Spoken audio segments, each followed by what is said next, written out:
So we're with John Gertz, President, CEO of Zorro Productions, and you've produced I believe it was four Zorro films, correct? That is correct. So we're celebrating the 100th anniversary of Zorro. I mean, on the screen, Douglas Fairbanks was the first. We've seen Antonio Banderas play him. We've seen Hamilton play him in Zorro the Gay Blade. It's like we've seen so many different iterations of Zorro. What is it about the character that has been able to stand the test of time?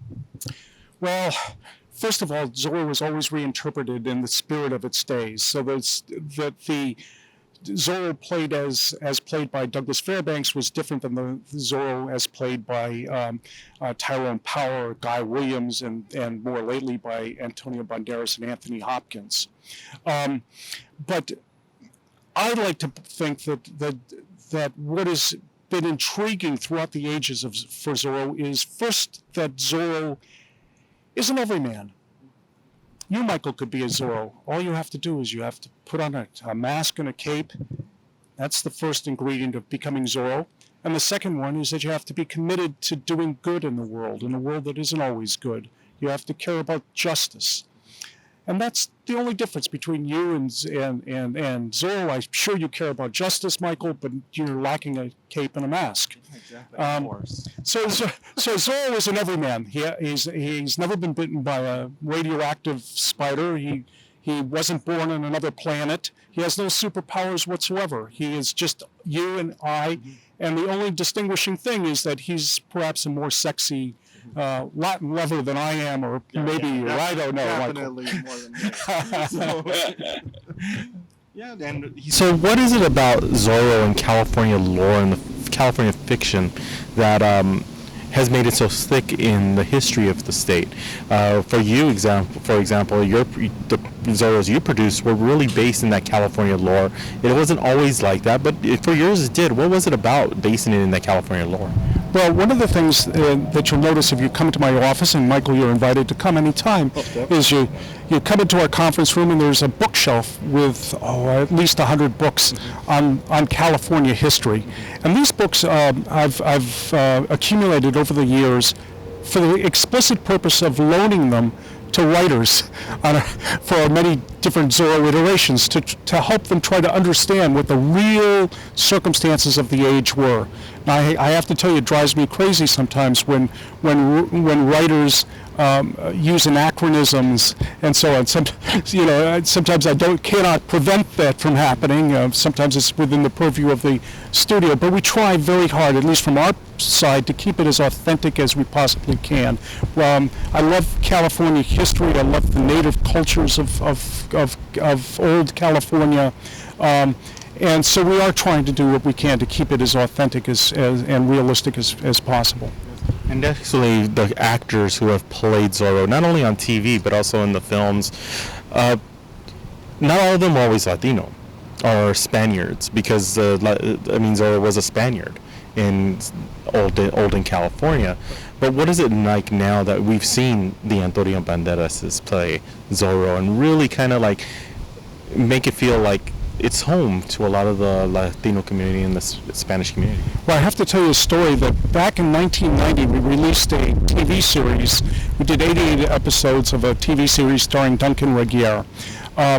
And we received reviews in the first week and ratings in the first week and so forth. And all was good. We got wonderful reviews in the entertainment sections of newspapers around the country. But in my own hometown newspaper, the San Francisco Chronicle, we received an editorial on the op-ed page, not in the entertainment section, excoriating the producer, me, for not casting Latinos. I had to write a letter to the editor to tell them we did cast Latinos, but the Latinos back in the 1990, and presumably their careers had already evolved over some years, but our Latino actors had all anglicized their names because as Latinos, with Latino names, they found it more difficult to get parts in Hollywood.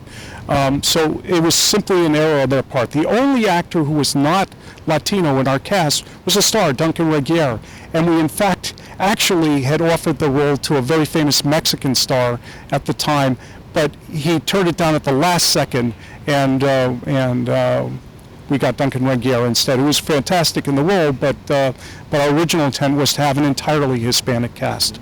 And that's the one thing that people don't really realize is the fact that many people of Hispanic origin had to change their names in order to get. That's right. I mean, Martin Sheen is a perfect example of that. Yeah. And with the role, I mean, we've seen Ricardo Montalban be in a Zorro film in the right. past, which luckily he's been able to keep it back in the 70s, which was a rare opportunity. But where do you see Zorro going from now? Because now that we have the superhero seems to be the character, and Zorro was pretty much the original superhero with no superpowers. That's right. Where do we see Zorro going in the future? Well, I can absolutely promise you that Zorro will never suddenly acquire superpowers.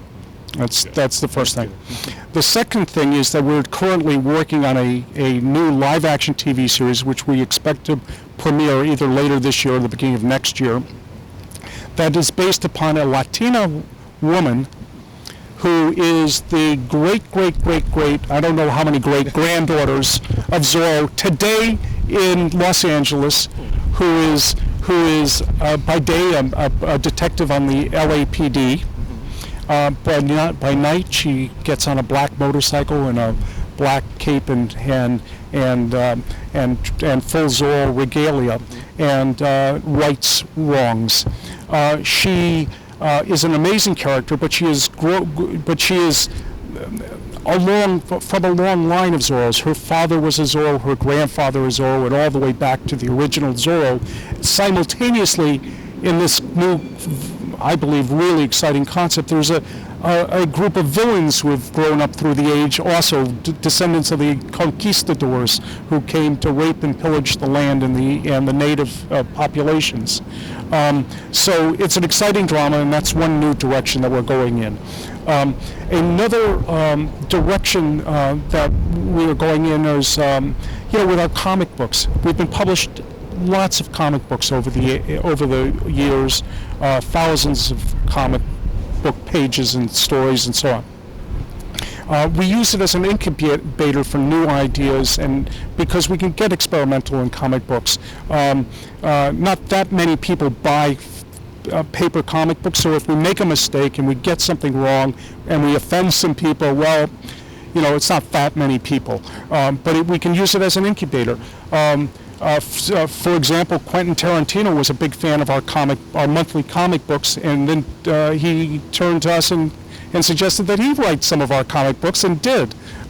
He wrote a magnificent graphic novel for us called, as you might guess, Django Zorro.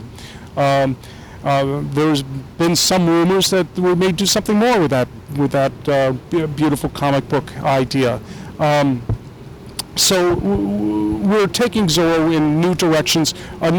Something that is on my top drawer to work on today is a Broadway musical. We did a wonderful musical on London's West End called Zorro the Musical, with a score by the magnificent Gypsy Kings. Very authentic, wonderful flamenco score. It received complete rave reviews when it opened in London in 2008, and we have since produced it all over the world. We've produced it in Paris, Moscow, Amsterdam, Seoul, Shanghai, Tokyo, Warsaw, Prague, Tel Aviv, Sao Paulo. It opens up next week in Sao Paulo. It's all over the world, but we have never taken it to Broadway, and we did that for economic reasons.